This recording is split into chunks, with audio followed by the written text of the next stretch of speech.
First time আমি আমার আব্বু আম্মুকে নিয়ে মেট্রো রেলে উঠলাম। সঙ্গে আমার কাজিন ছিল, আমার বোন ছিল। তো hi everyone, how are you? কি অবস্থা সবার? তোমাদের সঙ্গে নতুন ভাবে এন্ট্রি নিতে আমার বরাবরই অনেক বেশি ভালো লাগে। তো সকালবেলা ঘুম থেকে উঠার পর আমরা নাস্তা খেয়ে নিলাম। তারপর হচ্ছে আম্মু আবার রোস্ট রান্না করলো, গরুর মাংস রান্না করলো।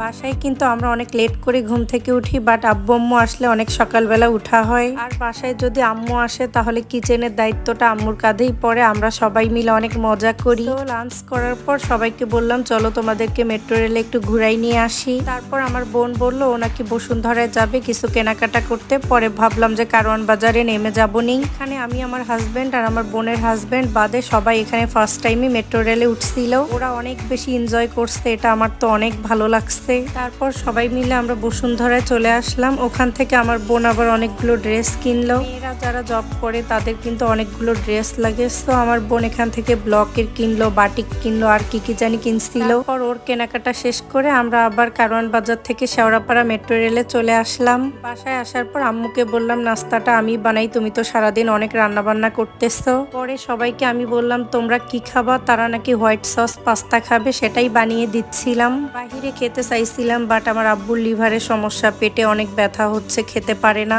তারপর সবাই মিলে ডিসিশন নিলাম যে আমরা যা খাবো সবকিছু বাসায় রান্না করেই খাবো, তাহলে অ্যাটলিস্ট আব্বু হালকা পাতলা কিছু না কিছু তো মুখে দিতে পারবে। বাট বাইরে খাইলে আব্বু খাবে না, এটা তো ভালো লাগবে না। আমার দুইটা কাজিনও আসছিল আব্বু আম্মুর সঙ্গে, ওদের জন্য আবার একটু চিকেন ফ্রাই করে দিলাম। বাসায় গেস্ট আসার আগে আমি এগুলো সব সুন্দর করে রেডি করে রেখে দেই, পরে যেন কোনো প্যারা নেওয়া না লাগে। তো আজকের ভিডিওটা এ পর্যন্তই। তোমরা অনেক বেশি ভালো থাকো, আমাদের জন্য দোয়া করিও।